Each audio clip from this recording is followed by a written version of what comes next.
This episode is brought to you by the Weather Channel app. Did you know the app can help you forecast more than just the weather? With allergy tracking and flu risk mapping. So you know when to stay inside and load up on podcast. As well as air quality and UV indexing. So you know when to get outside, load up on sunscreen and podcast. Forecast more of what you love with the Weather Channel app. Brooks Running has a new shoe for you runners out there. Did you hear that? Better turn up your volume. In fact, turn it up to the max. Introducing the all-new Ghost Max. It's got all kinds of things to make your knees and ankles feel protected. Like Max Cushion, Max Soft Landings with DNA Loft V2 foam, and Max Smooth Rides with their Glide Roll Rocker. Feel better on your run with Ghost Max. Learn more at brooksrunning.com. The Study Smarter series is made possible with the help of Osmosis, the personalized learning platform that manages med school for you.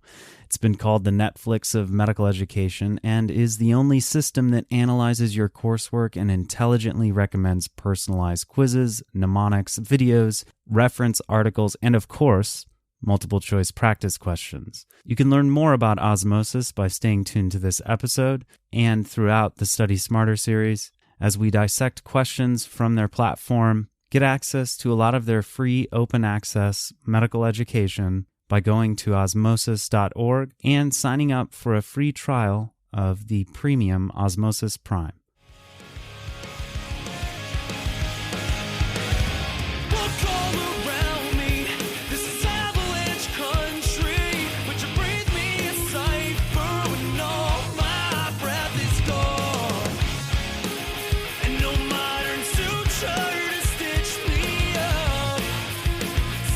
Welcome to the Inside the Boards podcast, the podcast dedicated to helping you learn to think like a question writer so you can study smarter, not harder, and succeed in medical school. And now here's your host, Patrick Beeman. All right, in this episode, we are talking with Emily Tan from whitecoatcoaching.com. They have a newly launched podcast, the White Coat Coaching Orthopedic Podcast. Check it out on the iTunes Store. Today we are discussing anatomy, and because we spent so much time on high-yield topics in anatomy, we're splitting this into 2 episodes. So check back on Monday for part 2 of our anatomy discussion. And in the meantime, Elizabeth will be posting a mini episode on microbiology. And if you like what we're doing with the show, please consider leaving us a rating and a review on iTunes. If you think we're 5-star content, I sure would appreciate if you would take the time to give us 5 stars on the podcast app or however you're listening. It would do a lot to help us get the word out about what we're trying to do to help you study smarter, not harder. Thanks as always. Welcome to the Inside the Boards podcast. We have Emily Tan from White Coat Coaching here. How would you best present your platform to students? So White Coat Coaching was made basically for students who are interested in pursuing orthopedics. We've got a website with a blog where we talk about tips and tricks on the application process to get from medical student to orthopedic resident. We're also working on an Instagram account for X-ray reading examples. And our most recent projects are 2 things. One, we're starting a podcast of our own where we talk to residents and attendings to discuss the different nuances of life as a medical student, life as a resident, and then life eventually as an attending orthopedic surgeon. And our newest endeavor is an Ortho Jumpstart course. Orthopedic surgery, orthopedics in general are not one of the more heavily taught subjects in medical school. And so we find that a lot of students who come to do away rotations with us lack kind of a scaffold on which to add a lot of this information. And the reality of our medical system is that you are learning from a lot of tired residents. And to get the best out of your rotation, it's good to come in with a basic amount of information that you can then put all the little extras about orthopedics on. And so that's what our Ortho Jumpstart course is hoping to do. Not to teach you everything you need to know about orthopedics, but just to give you a little introduction so that when you get to your away rotations, you can ask the right questions, you have a basic idea of where things fall, and then you can participate and learn a lot more during your away rotations. Awesome. So that'll come out, around June? We're going to launch June 5th. All right. So look for an episode towards the end of May, early June, where we'll go into that a little bit more with Emily. Today, Emily has agreed to help us with our Step 1 Study Smarter series, and specifically today, anatomy, because most of your Step 1 related anatomy questions are honestly going to be bones, muscles, nerves, tendons, the things that you're poking at and dealing with all day long, right? Yes, so definitely. You're the perfect person. Thanks for your time.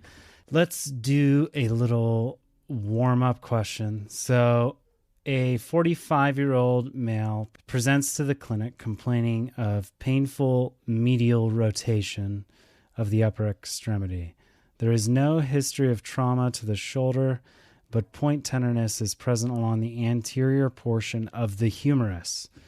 Which muscle is most likely implicated? A, subscapularis, B, supraspinatus, C, infraspinatus, or D, teres minor? I have no idea. I'm an OBGYN. I don't have to worry about these things anymore. What is the answer here? The answer here is subscapularis. This question, STEM, doesn't give us a lot, but if you think about the anatomy of the rotator cuff, there is one clue in here that should point you to this answer. So medial or internal rotation of your shoulder is primarily controlled by one muscle, your subscapularis. The other muscles listed here are all part of your rotator cuff, but they do the opposite. So your supraspinatus is more in the abduction of your arm, and the last two here, the infraspinatus and the teres minor, do the external rotation part of your shoulder. So if they were to come into your office here, you would ask them to do what we call a belly press test or a back lift-off test. So for the belly press, it is exactly what it sounds like. You have the patient put their hand on their belly and press on their belly, and that is basically internal rotation against resistance. And classically, that would cause pain because you have a problem with your subscapularis. And this muscle inserts on the anterior portion of your scapula and kind of scoops around your humerus and attaches to the anterior part of your humerus. So you can imagine then that if it were to shorten, it will pull on the anterior part of your humerus and cause this internal rotation. So any sort of internal rotation against resistance, be it pushing on your belly or putting your hand behind your back and trying to lift it off, all these things will cause pain. All right, that was just a warm-up, so we got a few more here. And this is sort of a shared ortho-OB question. I thought this would be perfect. A 35-year-old G2P1 presents at 40 weeks gestation in labor. Her past medical history is significant for diabetes, for which she is on insulin, and her pregnancy has been otherwise unremarkable. Baby boy is born via spontaneous vaginal delivery. Physical exam shows his weight at 4,500 grams. His left arm is pronated and medially rotated, and he is unable to move it away from his body. The infant's right arm functions normally, and he is able to move his wrist in all 10 digits. Which of the following nerve roots were most likely injured during the delivery? A, C4 and C5, B, C5 and C6, C, C6 and C7, D, C7 and C8, or E, C8 and T1. And the answer for this is nerve roots C5 and C6, because this patient has Herb Duchenne palsy, right? C5, C6 nerve roots. So what are we looking at with kids who have an Herb Duchenne palsy? So the story is classic for a big baby. And if you think about the classic picture, you probably know a lot more about what these babies look like when they're coming out. But the classic picture is that their head is coming out and their neck gets side bent a lot while their arm is being pulled back. So you can imagine then that on the brachial plexus, you're going to be stretching the more superior aspect of it, which would be your C5 and C6. And just for the OBGYNs in the audience, remind me of the nerve roots involved in the brachial plexus. Okay, so the brachial plexus consists of C5 through T1. So the top of the brachial plexus, or anatomically, most superior nerve roots are obviously C5 and C6 when it comes to the brachial plexus. And I mean, you were right with kind of a description of what these kids look like when they come out.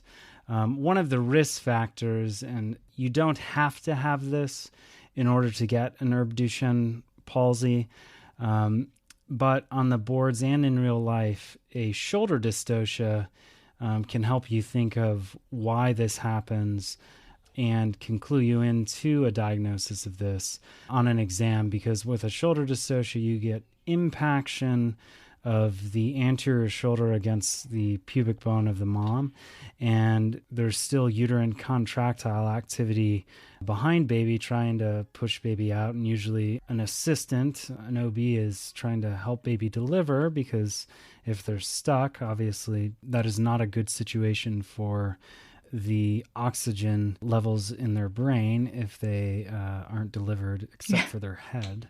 So you get stretch or traction injuries, C5 and C6, leading to an herb Duchenne palsy, which is characterized by...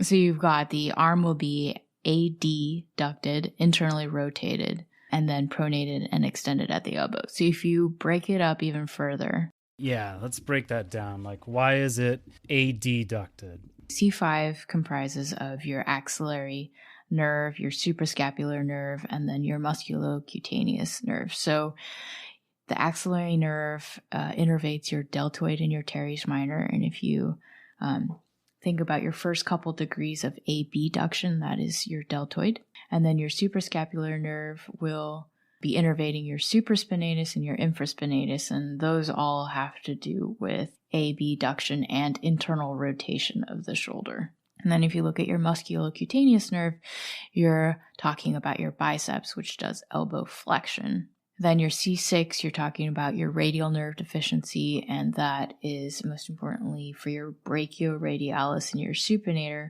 which does more elbow flexion as well as supination of your forearm. So if you were to knock all of those things out, you would end up with an adducted, internally rotated at the shoulder, and then the forearm will be pronated and you'll have an extended elbow. So answer choice A was C4 and C5. How do I rule that out if I'm presented with a vignette like this? So C4 is not part of the brachial plexus, and the reason why brachial plexus is important here is that it goes and it wraps around your humerus down to your arm. So if you were to push down on your shoulder, you wouldn't be applying traction on C4. Also, the symptoms... C3, C4, C5 keeps the diaphragm alive? Yes, so you would have a lot more problems if you had a C4 traction than just your arm not moving. All right, what about C6, C7? What do I need to know about those nerve roots? All right, so C7, you start to include your wrist flexors and finger extensors.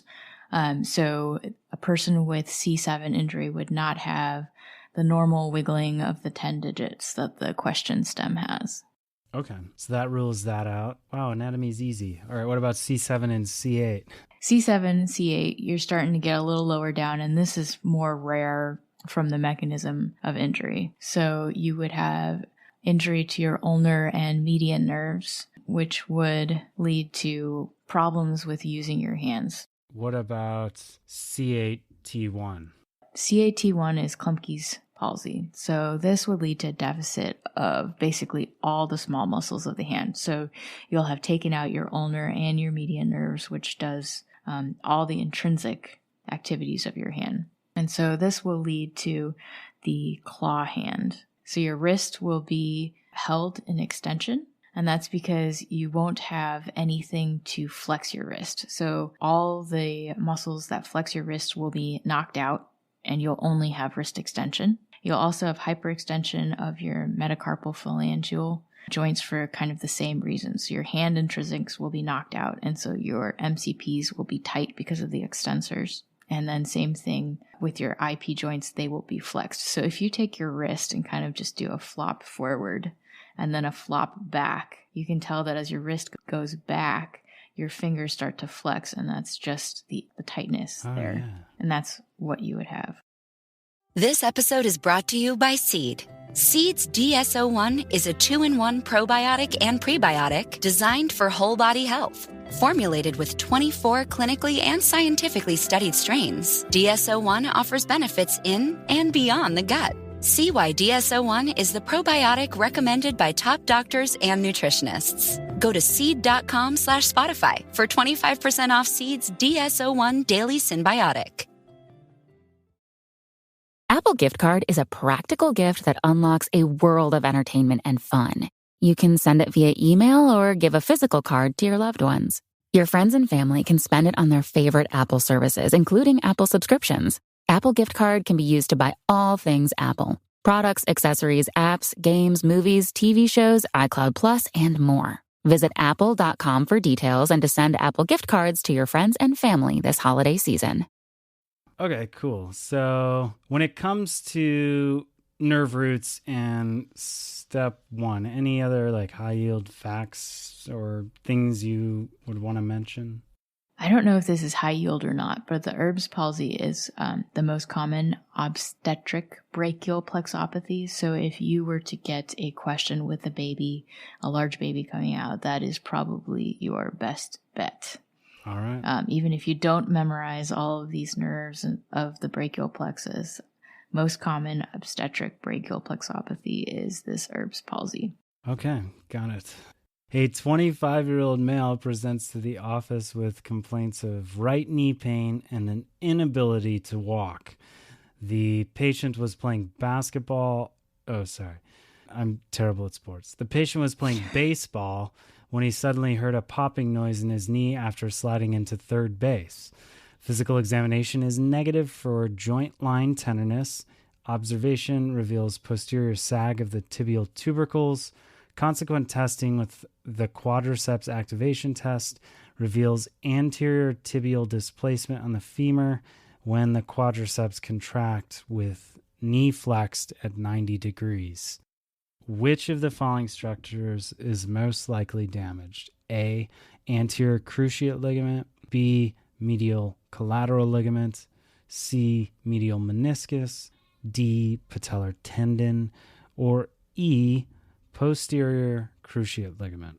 And the answer is, Emily, this one, you're on your own. I don't have much to offer here at all. So the posterior sag, that is your answer, basically. So the PCL is ruptured, causing your posterior sag. Okay. It's kind of graphic, but basically the posterior sag test is you take the leg from the ankle and you straighten it out and you lift it. If the knee goes with the toes up, and if the knee bends towards the ground, that's posterior sag. That's your posterior sag. It means you don't have an intact posterior cruciate ligament.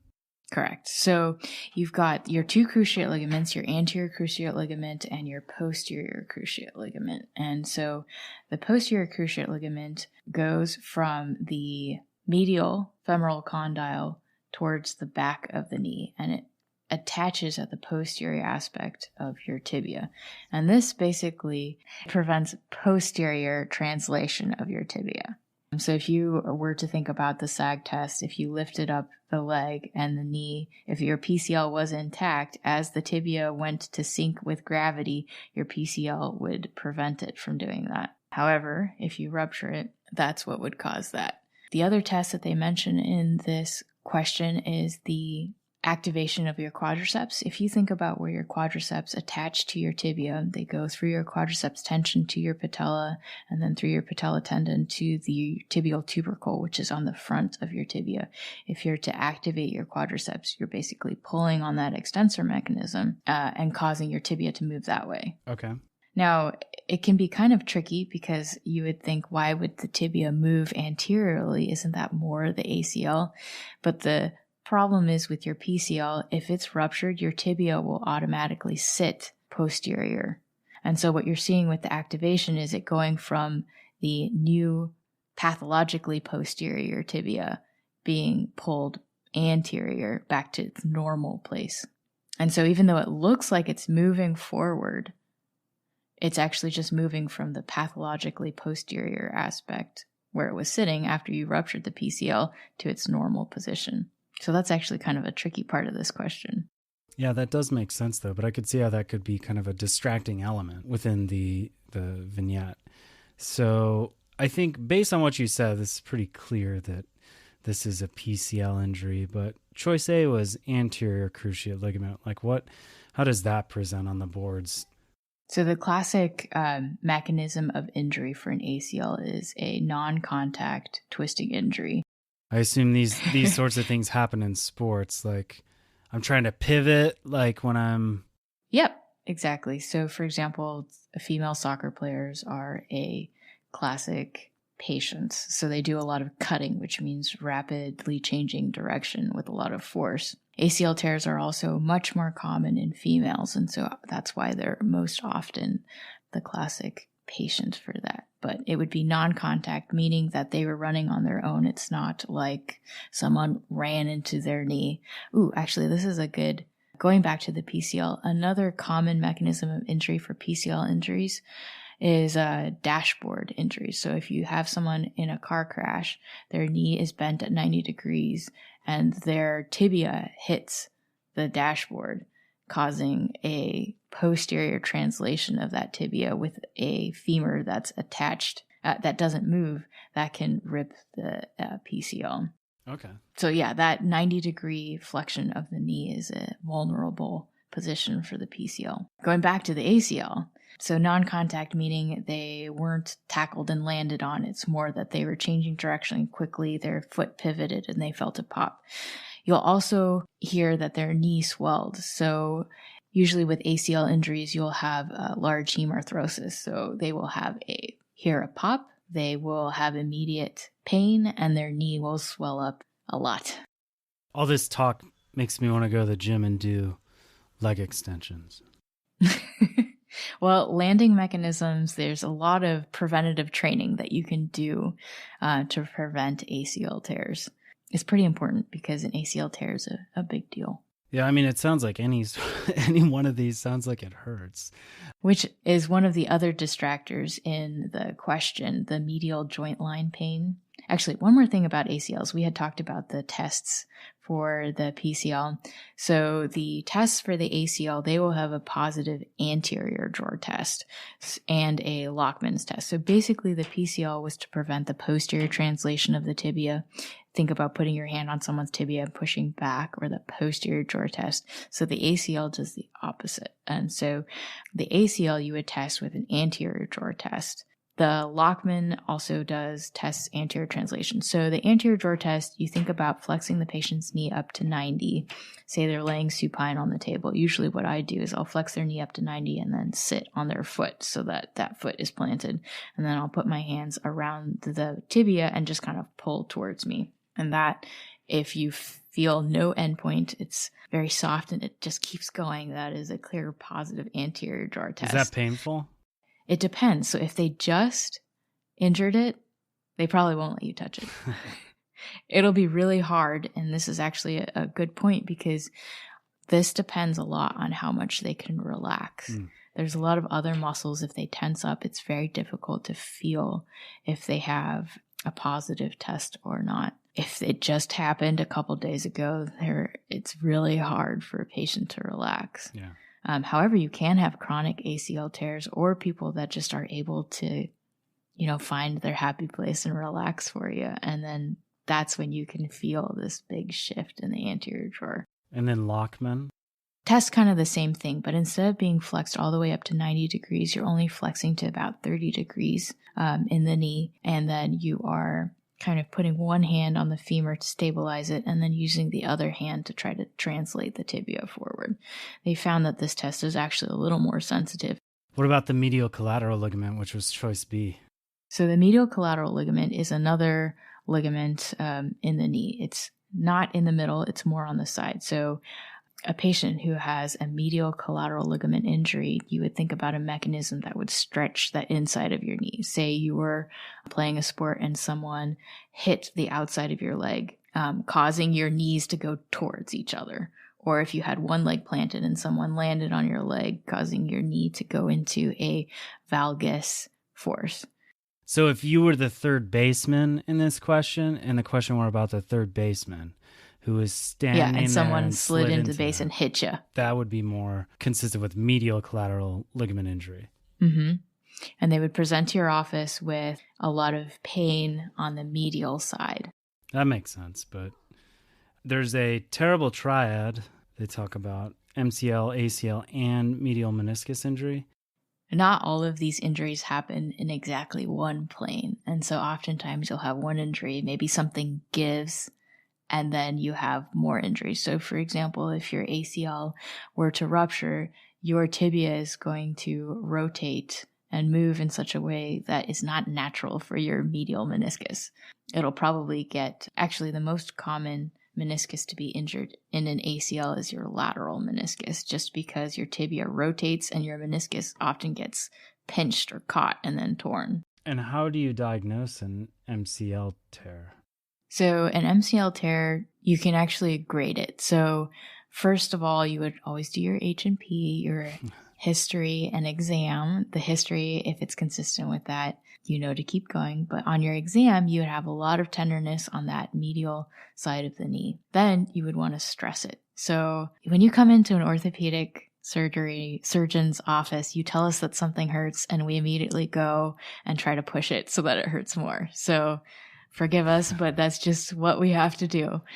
So if someone says that the medial side of their knee hurts really bad, we try to find the ways that make it hurt. So you want to see if this MCL is just a sprain or if it's actually torn. And part of that is just applying a valgus stress on the knee and seeing if it opens up or if it's just painful.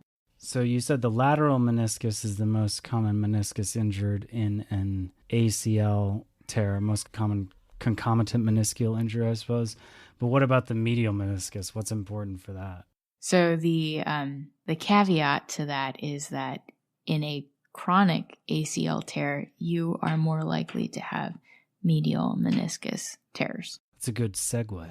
Yes. So now, is it true that like joint line tenderness is a big thing in a medial meniscus tear? Because I kind of maybe remember that from med school. Yeah. In our question stem, there's negative joint line tenderness, which is hard to imagine that his knee wouldn't hurt there. But what they're trying to tell you with this sentence is that joint line tenderness is one of the tests that we do for meniscal pathology. Your meniscus lives at your joint line, right? It's between your femur and your tibia. If you have a tear in that meniscus, generally, if you push on it, it would be painful. So if a vignette says there's no joint line tenderness, I can be pretty sure they don't have a meniscal tear. I think for the purposes of step 1, yes. What is McMurray's sign? Is that important to know for the boards, or? McMurray's sign is basically your other test for meniscal injury. There are many, many, but one of the most famous is McMurray's. And essentially you're trying to pinch that torn meniscus between the femur and the tibia. And so you're applying forces to try to get it stuck. So you're going to flex the knee, you're going to apply varus force, depending on which side you're trying to catch, varus or valgus force. And then you're going to extend, externally rotate and extend. Valgus is just knees towards each other, varus knees away from each other. Yep. Knees away from each other. So in practice, your McMurray's will be a combination of all of these things because you're trying to catch the meniscus, the torn piece of meniscus, which would cause pain. Okay. But yeah, a combination of flexed varus or valgus force, and then you're going to externally rotate and extend. Awesome. Well, not awesome. That sounds terrible. But okay, what about a... That's another example of if you tell us that it hurts, we're going to try to make it worse. We always do that, though. That's just a doctor thing. At least inflict some pain before we offer the treatment to make it better. The solution. Yeah. All right, what about a patellar tendon rupture? What's that look like clinically? Patellar tendon rupture, we talked a little bit about the extensor mechanism of your knee. You've got your tibial tubercle connected to your patellar tendon, connected to your patella, connected to your quad tendon, and then connected to your quad. So this entire extensor mechanism needs to be intact in order for you to straighten out your knee. Patellar tendon ruptures typically occur in younger patients. So if you had an extensor mechanism problem in an older patient, you would want to think more of quad tendon rupture. But say in a younger athlete, you would think more of patellar tendon. Most of these happen when your knee is flexed and basically you rip your patellar tendon off. And you can imagine that since it's connected to your patella, you would feel the patella is higher than it should be. So it gets displaced up towards the femur? Yes. Yep. Is that noticeable just on inspection? It depends on how swollen they are. So that's a pretty violent injury. And so their whole knee would be pretty swollen. But you could probably see that the patella is a little high. You would definitely see it on x-ray. So if you get a lateral of the knee, you would see that the patella is just riding high, or the fancy word is patella alta. It's just higher than it normally would be. All right. And then, of course, you would try to get them to hold their leg in an extended position. And if they couldn't, that would definitely be indications to get that fixed. All right, let's move away from the lower extremity and move back to the upper extremity, which we will cover in part 2 of our anatomy episode for the Step 1 Study Smarter series. Thanks to James from 2 O'Clock Courage for giving us permission to use the song The Valentine Blast Furnace off 2016's album Missalette. Check out 2o'clockcourage.com or listen to them on iTunes or Spotify. Thanks to Stuart Bryant, our producer, and to every one of you who takes the time to listen to this. Happy studying. Inside the Boards is in no way affiliated with the United States Medical Licensing Examination, Comprehensive Osteopathic Medical License Examination, National Board of Medical Examiners, the National Council of State Boards of Nursing, National Board of Osteopathic Medical Examiners, or any other licensing or examination body. All exam names and other trademarks are the property of the respective trademark owners. Content discussed during the program is the property of Inside the Boards or the attributed trademark owner and may not be reproduced without permission from the appropriate entity. Inside the Boards fully adheres to the respective policies on irregular behavior outlined by the aforementioned credentialing bodies.